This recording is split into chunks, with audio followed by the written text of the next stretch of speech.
might, you know, shake down. Although I will say this, there are plenty of carriers out there. If Midwest Public Risk won't cover those employees, we could look at other carriers. There's plenty of carriers out there. They are not the only carrier for municipalities in the state of Kansas, although they are the biggest. I will grant that. Okay, we have a situation with regard to cost, and we're locking ourselves into potentially spending $80,000 to $100,000 at the end of the 4-year period, unless we decide to take down the signs. Or, again, it comes down to whether or not the legislature can be persuaded by League of Kansas Municipalities, or whether or not the municipalities decide to sue and take it to the Kansas Supreme Court. But either way, I don't really care. I think it comes down to the individual's right to be able to carry a concealed weapon in the state of Kansas. We are doing it at every other municipal building in this city. It is not absolving us from liability in any of those other buildings. We're only looking at City Hall, and we're going to be putting in security measures in the City Hall regardless of what happens with this statute, with this exemption letter.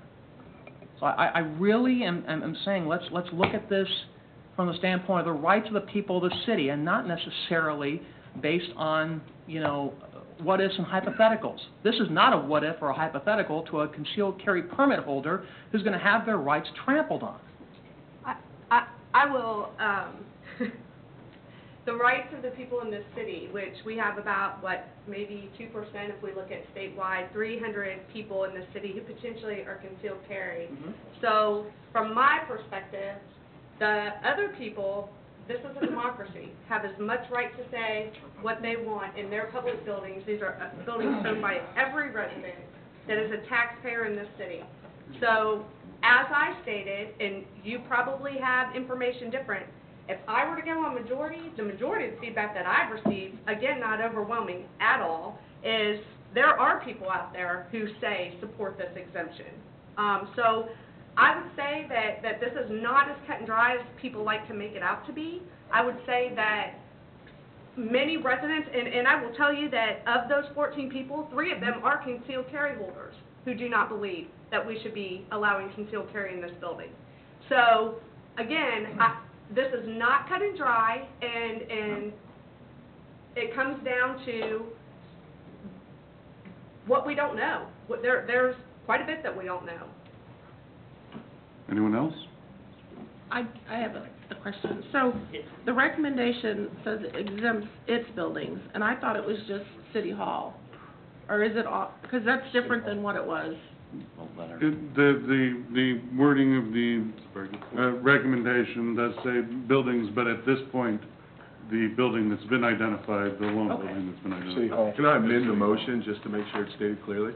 I'd like to amend the motion to say, consider directing the city administrator to prepare a letter of notification to the Kansas Attorney General of the city's intent to exempt City Hall from HB 2052 under Section 2I for the 4-year exemption period as allowed under state tax statute. Would you like to second that? Second. I mean, what's the alternative? I mean, we only planned on this one building. Right. You know, I mean, let me ask you this: does that keep us from going back and adding buildings to the list, other buildings? the reason that we focused on City Hall is in my conversations with every other agency that I spoke to, that's all they were focusing on, just City Hall. The reason we focus City Hall is because that's where the majority of business is conducted on a day-to-day operation in regards to people coming and going, handling their services, needs, things like this, council meetings. You know, my belief is that, you know, and I would like to be able to stand here and tell you that I know 100% certainly. I don't. I can just tell you right now, everything I understand, we look at City Hall, and if we say tonight we just exempt City Hall, the others are open, and I don't know, so we can necessarily go back without providing adequate security on those. And so well, we won't be able to. What do you think then, Ryan? What is your... Whether we'll be able to go back and exempt those buildings? No, we won't. So what is your recommendation based on that? I mean, this building or... Well, I mean... That's how the ordinance... I mean, that's what we're deciding right now is just this building. That's right. I mean, if you were going to exempt other buildings, you'd have to do it before the deadline. You'd have to have a security plan and implement that before the deadline. Theoretically, we could draft a secondary letter and exempt any of the other further buildings. This letter doesn't restrict us to only City Hall, it's just, for right now, we're submitting an application for City Hall. That's Actually, correct. it does exempt only City Hall. That's So what the they- letter does, but we could Yeah. submit a secondary safety plan That- and letter. Yes. That is, Yes, with a you second could. letter, you For could. each building. Correct. With a legal description of each Yes, sir. building. You could That submit is a letter correct. with a group Yes. of buildings with a legal description. And is it only for buildings, or is it other property as well? If you're, I mean, if we decide to go that route. when you're saying other property, I would like further definition. Like, City parks, no, Celebration Park, yeah. no. So in other If words, they're you just can't- too open access, you can't control access. They're just so open, there's no way you can control it. So city parks are out. I think the statute actually specifies enclosed buildings with a public and private ingress egress. So that takes away, so you can already conceal carry in Celebration Park. You can already- So what other buildings are there that have private and public ingress and egress? Oh, you could be looking, What's that? Senior Center. The Parks and Rec building. Yep. Basically any But building in the the city Parks and hall. Rec building wouldn't have public. Yeah, I was gonna say, I mean, what constitutes public? I mean, to me, that Yeah. means a reason to be in it on a regular basis, such as paying utility bills, that's correct, if that's how you define it and that's how you want to interpret it. That's absolutely correct. Could be though, they decide, the state of Kansas defines it different.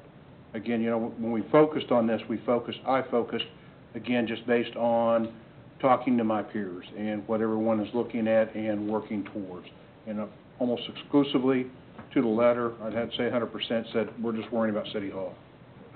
Statute, it only states that prohibited in any state or municipal building unless such building, so it doesn't define what makes a building or what doesn't and what it would have to have. Any state or municipal building which contains both public access entrances and restricted access entrances shall provide adequate security measures. So if anyone can walk into the building, that's a public entrance. If it doesn't have key-coded cards or anything else, then it's a public open building and would have to be exempted.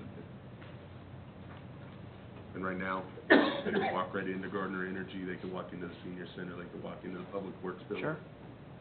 Those aren't locked down right now.